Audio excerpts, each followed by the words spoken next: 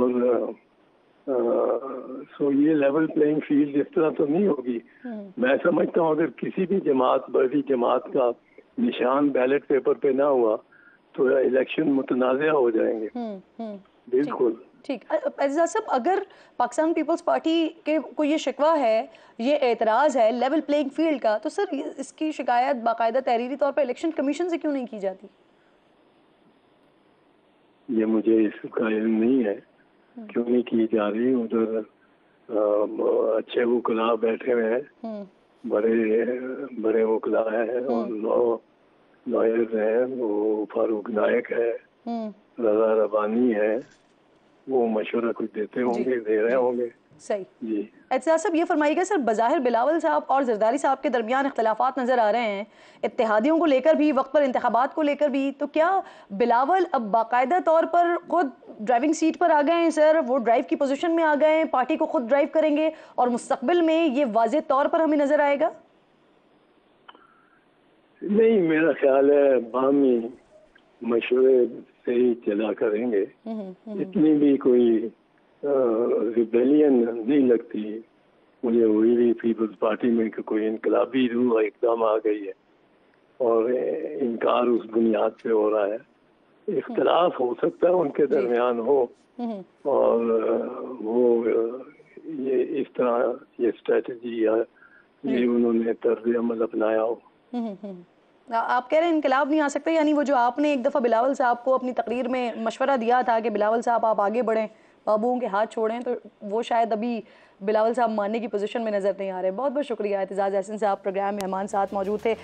شعیب صاحب ذرا میں بات کرنا چاہ رہی ہوں بندیال صاحب کی لیگیسی پر. آج سپریم کورٹ میں ان کا آخری دن تھا سر، کیسے دیکھ رہے ہیں آپ ان کی لیگیسی کو، ان کے دور کو کس طرح سے دیکھ رہے ہیں؟ آج ورکنگ ڈے آپ آخری کہہ سکتے ہیں، ویسے کل 12 بجے تک ہے ان کا ایز چیف جسٹس وہ رہیں گے. لیکن میں سمجھتا ہوں کہ دیکھیں اگر ان کی کوئی اچھی کوالٹیز کو دیکھیں، سب سے بڑی کوالٹی یہ تھی کہ بڑے با اخلاق ہیں، بہت اخلاق سے پیش آتے ہیں. خواہ کوئی وکیل ہے، خواہ وہ لیٹیگنٹ ہے، کوئی عام آدمی ہے، کوئی عام شخص آیا ہے، کوئی بہت غریب آدمی ہے، ہر ایک سے بہت محبت، عزت، احترام سے پیش آتے ہیں، شفقت سے پیش آتے ہیں، جو کہ کورٹ کے لیے بہت بڑی بات تھی. نمبر 2 ان کی کوالٹیز اگر آپ دیکھ لیں، پچھلے آپ نے یہ 1.5 سال کا سارے کیسز کی بھی بات کی. بہت ناراض تھے پی ٹی آئی کے دوست جو قاسم سوری کی رولنگ کے خلاف فیصلہ آیا. یہ پی ڈی ایم کی جماعتیں نام لے کے تعریفیں کرتے تھے کہ جیسے آسمان سر پہ اٹھا لیا جناب، بہترین جج ہیں. لیکن جو ہی بہترین فیصلہ تھا، میں تو آج بھی اس کو سپورٹ کرتا ہوں. کیونکہ اگر قاسم سوری کی رولنگ سے پہلے عمران خان کوئی کمیشن کے ذریعے کوئی فائنڈنگز لے لیتے، پھر وہ رولنگ سسٹینیبل ہوتی. انہوں نے فائنڈنگز لی نہیں، کہا کہ یہ آ گیا ہے سائفر اور اڑا کے رکھ دیا اس ووٹ آف نو کانفیڈنس کو. اس کا طریقہ یہ تھا کہ آپ کوئی کمیشن، کوئی پارلیمانی کمیٹی اس پہ فائنڈنگز لیتے اور ان فائنڈنگز کی بنیاد پر کوئی فیصلہ کرتے، پھر تو کوئی بات ہوتی. اور پھر ان کے اٹارنی جنرل نے آپ کو بتایا کورٹ میں وہ سائفر کے کنٹینٹس پیش ہی نہیں کیے. کن کے کہنے پہ نہیں پیش کیے ہمیں نہیں پتہ. تو اس لیے وہ چیزیں الگ تھیں. لیکن آپ جو ہی وہ فیصلہ آیا دوست محمد مزاری کی رولنگ کے خلاف، پی ڈی ایم کی جماعتوں نے آسمان پہ اٹھا دیا امرتا بندیال صاحب کو. فیصلہ تو جس طرح وہ غلط تھا قاسم سوری کی رولنگ والا، وہی فیصلہ اسی طرح دوست محمد مزاری کی رولنگ کا فیصلہ غلط تھا. آپ اس سے آگے چلے جائیں، پھر اس کے بعد سے لے کر جو بھی مقدمات آئے انہوں نے ایک بندے کو اور ان کی بینچ کو انہوں نے ہمیشہ نشانے پہ رکھ لیا. لیکن کوئی بھی فیصلہ ایز چیف جسٹس جو فیصلے کیے ہیں پچھلے، تو چلو میں ابھی یہ ایویلویشن کا ٹائم نہیں ہے، کوئی ایک بھی فیصلہ آئین اور قانون سے بالا تر نہیں تھا. ایک فیصلے پہ ہم بات کر سکتے ہیں. آپ یہ الیکشن کمیشن والی بات کریں، سر چیف جسٹس پر انگلیاں اٹھتی رہی ہیں کہ انہوں نے جو بینچ کی تشکیل میں سینئر ججز کو نظر انداز کیا ہے. ہم خیال بینچز تشکیل دیے ہیں، ججز کی سپریم کورٹ میں ایلیویشن میں بھی سینیورٹی کو نظر انداز چیف جسٹس صاحب کرتے رہے ہیں. دیکھیں جہاں تک تو ہے کمیشن کا تعلق، وہ کورٹ کا نہیں ہوتا، وہ کمیشن کا معاملہ ہے. کمیشن میں 2 پوائنٹ آف ویو ہیں اس وقت بھی. ایک پوائنٹ آف ویو ہے کہ ہم میرٹ کی بنیاد پر اپوائنٹمنٹ کریں گے، وہاں میجارٹی ویو سے فیصلے آتے ہیں. ایک پوائنٹ آف ویو ہے کہ آپ سینیارٹی کے حساب سے کنسیڈر کرنا شروع کریں. سینئر موسٹ کو اگر آپ نہیں کرتے تو اس کی ریزنز دیں. اور بقول تو اس لیے وہاں دو مختلف آراء ہیں، لیکن اس کو بنیاد بنا کے آپ یہ کہنا کہ کمپیٹنٹ لوگوں کو اگر آپ لے کر آئے ہیں اگلے تو پروگرام وہ میں غلط ہے۔ انشاءاللہ آنے والے چیف جسٹس قاضی فائز عیسیٰ کے حوالے سے آپ سے بات کریں گے، آپ لوگوں کو کیا امید ہے ان سے۔ بہت بہت شکریہ۔ پروگرام موجود تھے مصطفیٰ کمال صاحب، مجھے جوائن کر چکے ہیں، سینئر ڈپٹی کنوینر ہیں ایم کیو ایم کے، اور اس وقت ایم کیو ایم اور جے یو آئی فے یہ اتحاد بنانے جا رہے ہیں پاکستان پیپلز پارٹی کے خلاف۔ اب کتنا فائدہ ہونے جا رہا ہے، کتنا سود مند ثابت ہونے جا رہا ہے۔ اب پھر کچھ لفظی گولہ باریاں بھی بہت زیادہ ہو رہی ہیں جماعت اسلامی اور متحدہ قومی موومنٹ کے درمیان، تو انہی تمام ایشوز پر بات کرنے کے لیے مصطفیٰ کمال صاحب ساتھ موجود ہیں۔ بہت بہت شکریہ آپ کا، السلام علیکم۔ سب سے پہلے تو یہ فرمائیے، آج جو پریس کانفرنس کی ہے، سب سے پہلے اس میں یہ بتائیں کہ پیپلز پارٹی کے خلاف سندھ میں ایم کیو ایم اور جے یو آئی کا اتحاد ہوا ہے سر، اس میں جی ڈی اے بھی حصہ ہوگی باقاعدہ طور پر؟ رہنما راشد سمر صاحب کل ہم مرکز آئے تھے بہادر آباد، اور خالد مقبول صدیقی صاحب سے، فاروق ستار صاحب سے اور ہمارے ڈیلیگیشن سے ملاقات ہوئی، اور ہمارا ڈیفینیٹلی ہمارے خیالات ہیں، انٹرسٹ ہے ہمارا، اور وہ یہی ڈیفینیٹلی کہ پیپلز پارٹی 15 سالوں سے یہاں پر حکمرانی کر رہی ہے، اور اس نے کراچی سے لے کر کشمور تک جو ہے وہ شہری اور دیہی علاقوں کو کچھ بھی ڈیلیور نہیں کیا، 22,000 ارب روپے خرچ کیے، اور آپ کو پتہ ہے کہ یہاں پر سسٹم چل رہے ہیں سارے، ہر چیز کا اب تو جو ہے وہ آرمی چیف بھی اس سسٹم کی بات کر رہے ہیں۔ تو یہ شہر کراچی سندھ کی ریونیو کا 98% کماتا ہے، 70% یہ پاکستان کو ریونیو کما کر دیتا ہے، یہ بلیڈ ہو رہا ہے اور شان ہے۔ تو اس حوالے سے ہم خیال لوگ آپس میں جڑ رہے ہیں، اور یقیناً ہم جو ہے وہ آئندہ آنے والے دنوں میں سچویشن دیکھ کر جہاں ایک دوسرے کی مدد کر سکتے ہیں ہم ایک دوسرے کی مدد کریں گے۔ صحیح۔ اچھا یہ فرمائیں سر کہ یہ جی ڈی اے بھی اس انتخابی اتحاد کا حصہ ہوگی مصطفیٰ کمال صاحب، یہ پوچھ رہی ہوں۔ جی بالکل، جی ڈی اے کے ساتھ بھی ہماری یہی گفتگو ہے، یہی بات ہے، یہی اتحاد ہے۔ ہم نے جی ڈی اے نے اور ایم کیو ایم نے مل کر اپنا اپوزیشن لیڈر لے کر آئے تھے، اور اسی حوالے سے اس وقت ہی یہ بات ہے کہ ہم آئندہ یہ جو الیکشنز آئیں گے انشاءاللہ تعالیٰ، اس پہ جہاں جی ڈی اے کے ساتھ ہم کھڑے ہو سکتے ہیں، ان کو ضرورت پڑی ہم کھڑے ہوں گے۔ اور جی ڈی اے میں ذوالفقار مرزا بھی ہوں گے، اور اس پر ایم کیو ایم کو کوئی اعتراض نہیں ہوگا، ان کے ساتھ الیکشن لڑنے کے لیے تیار ہیں آپ؟ نہیں، ابھی وہ سچویشن ہے کہ جی ڈی اے میں جب ذوالفقار مرزا صاحب ہیں تو الگ سے ذوالفقار مرزا صاحب کی تو کوئی بات نہیں ہوئی ہمارے سامنے یا نہ ہو رہی۔ ان کے صاحبزادے آئے تھے مرکز پہ، اور جب ہم جی ڈی اے کے ساتھ جب مذاکرات ہوتے ہیں تو ان کے صاحبزادے موجود ہوتے ہیں، تو یہ جو اپوزیشن لیڈر کی جب میٹنگز ہوئی ہیں تو وہ موجود تھے، اور مرکز پہ بھی جب جی ڈی اے کا ڈیلیگیشن آیا تو ان کے صاحبزادے آئے۔ مصطفیٰ کمال صاحب، کراچی میں بھی M Q M J U I F یا کسی بھی جماعت کے ساتھ سیٹ ایڈجسٹمنٹ کرے گی؟ ایسا میں نے بتایا کہ کراچی مینلی اگر آپ ہسٹوریکلی دیکھیں تو ہمارے پاس یہاں پر ووٹ بینک رہا ہے سارا، اور ابھی بھی ہم سمجھتے ہیں کہ پیپلز پارٹی کی 15 سال کی کارکردگی سامنے اگر رکھیں اور پی ٹی آئی کی کارکردگی سامنے رکھیں تو ہم انشاءاللہ تعالیٰ، یہ آخری دفعہ شہری ہمارے ہاتھوں سے بنا تھا، ہم اس شہر کو دوبارہ 2013 والا کراچی اور 2010 والا کراچی ہم دوبارہ بنائیں گے انشاءاللہ تعالیٰ۔ جس وقت یہ کراچی دنیا کے 12 تیزی سے ترقی کرنے والے شہروں میں شامل تھا، آج یہ کراچی دنیا کے 4 worst living cities in the world میں شامل ہے، تو ہم اس کو دوبارہ best cities in the world میں ہم اس میں انشاءاللہ تعالیٰ لے کر جائیں گے۔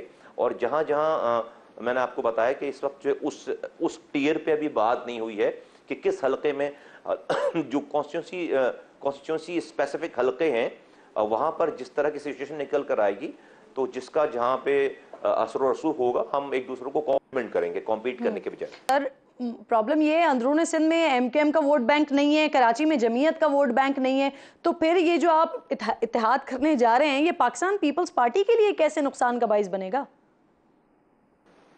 دیکھیے ہسٹری رہی ہے 1991 میں ایک سیٹ والے جام صادق کو ایم کیو ایم نے اپنی سیٹیں دے کر وزیر اعلیٰ بنایا، 1997 میں لیاقت جتوئی صاحب کو ایم کیو ایم نے اپنی سیٹ دے کر وزیر اعلیٰ بنایا، 2002 کی اسمبلی میں پہلی دفعہ میں خود منتخب ہوا، پہلے ارباب رحیم صاحب، پہلے علی محمد مہر صاحب، پھر بعد میں 2 سالوں کے بعد ارباب غلام رحیم صاحب کو ہم نے اپنی 43 سیٹیں دے کر وزیر اعلیٰ بنایا۔ پیپلز پارٹی کی پورے سندھ میں ڈومینیشن نہیں ہے، یہ آپ کو پتہ ہے کہ جو خاندان ہیں اور جو نامور لوگ ہیں ان کی اپنی کانسٹیٹیونسیز ہے، پیر پگارا صاحب کی اپنی کانسٹیٹیونسی ہے، اس کے علاوہ جو ہے وہ مہروں کی اپنی کانسٹیٹیونسی ہے، شیرازیز کے حلقے ہیں، جتوئیز کے حلقے ہیں، ارباب رحیم صاحب کے حلقے ہیں۔ ایم کیو ایم اگر سیٹ شہر کراچی حیدرآباد جیتتی ہے اور یہ تمام ہمارے بھائی جو ہیں وہ اندرون سندھ میں اپنا اثر و رسوخ استعمال کر کے جیتے ہیں. تو ایک اچھا کمپٹیشن ہو سکتا ہے کہ جہاں پر ہم میں نے آپ کو ہسٹری بتا دی کہ 30 سالوں میں 3 دفعہ انٹائی پیپلز پارٹی گورنمنٹ بنی ہے. پھر جے یو آئی نے اسلام آباد لاڑکانہ میں جو ڈاکٹر صاحب ہیں عباسی صاحب, ان کے جو بھتیجے ہیں, ان کو جو ایم پی ہیں لاڑکانہ سے ایم پی جیتے, اس میں جے یو آئی کا ان کے ساتھ اتحاد ہوا تھا. تو یہ تمام ووٹ بینک اور ایم کیو ایم کے بھی اندرون سندھ بہت سارے حلقوں میں 7,000 8,000 10,000 ووٹ بینک ہے جو کہ ضائع ہوتا ہے ہمارا ووٹ, اور ہم اس ووٹوں کو ضائع نہیں ہونے دیں گے اور اس ووٹ کو ہم یوٹیلائز کریں گے اب اگر ہماری کوئی بات آگے بڑھتی ہے. مصطفیٰ کمال صاحب اس پہ کامنٹ کریں نا سر کہ یہ آگ اور پانی کا ملاپ نہیں ہے سر, وہ ایکسٹریم رائٹ ہے. آپ لیفٹ اس اتحاد کا حشر بھی سر پی ڈی ایم والا تو نہیں ہو جائے گا پھر؟ دیکھیے جو حشر پیپلز پارٹی نے کر دیا ہے اس 15 سالوں میں, ہمیں لوگوں کو ان کے اس ظلم سے, ان سسٹم سے, اس چنگل سے ہمیں نکالنا ہے. 5 لاکھ سے زائد لوگوں کو نوکریاں دی ہیں, ایک آدمی کراچی حیدرآباد کا نہیں ہے, ایک قطرہ نیا پانی نہیں دیا انہوں نے. جو پانی ہماری لائنوں میں آتا تھا اس پر بھی ہائیڈرنٹ بنا کر ہمیں اربوں روپے کا پانی چوری کر کے ہم ہی بیچتے ہیں. کوئی نیا اسکول نہیں, کوئی تعلیمی درسگاہ نہیں. تو ہمیں تو کوئی بھی سہارا ملے گا, کوئی بھی کھڑا ہوگا. ابھی 1 پوائنٹ ایجنڈا ہے کہ ہمیں انٹائی پیپلز پارٹی کے چنگل سے اس صوبے کو کراچی سے لے کر کشمیر تک یہ جو ظلم ہے ہمیں اس سے نجات دلانا ہے انہیں. تو میں سمجھتا ہوں کہ ان تمام لوگوں کا اور پارٹیز کا اس وقت جو رول ہے. اور آپ جے یو آئی مولانا فضل الرحمان سے ہمارے ہمیشہ سے اچھے تعلقات رہے ہیں اور ابھی بھی اچھے تعلقات ہیں. تو کیوں نہ انتخابات میں ہم ایک دوسرے کی مصطفیٰ کمال صاحب ذرا یہ بھی بتائیں, آج آپ نے جماعت اسلامی کے خلاف پریس کانفرنس کی ہے پوری کی پوری, لیکن اس کا موقع بھی تو آپ نے انہیں خود ہی فراہم کیا ہے نا سر. آپ نے خود کہا کہ بتہ خوری اور target killing M Q M کرتی رہی ہے. دیکھیے بلدیہ ٹاؤن کا ایک سانحہ ہوا ہے, اس سانحے پہ کی بیس یہ بنائی گئی ہے کہ ایم کیو ایم نے بھتے کے چکر میں وہاں پر ان کے کسی آدمی نے 2 لوگوں نے آگ لگا دی اور اس سے 260 لوگ شہید ہو گئے. میں اس والی بات کو ایکسپلین کر رہا ہوں کہ بھائی یہ نہ کسی نے بھتہ مانگا ہے اور نہ ایم کیو ایم نے وہاں پر آگ لگائی ہے. اور ہم نے جماعت اسلامی کے ہمارے جو دوست بات کر رہے ہیں, اگر یہ ہمیں دہشت گرد کہتے ہیں تو ان سے بڑا دہشت گرد کوئی نہیں. پاکستان میں یونیورسٹیز میں اسلحہ لانے والے لوگ یہ ہیں. دنیا کے ٹاپ ٹیررسٹ القاعدہ کے شیخ خالد محمد جنہوں نے 9/11 کی پلاننگ کی, وہ جماعت اسلامی کی ناظمہ جو کہ آفیشیل ناظمہ ہے ان کے گھر سے پکڑے گئے.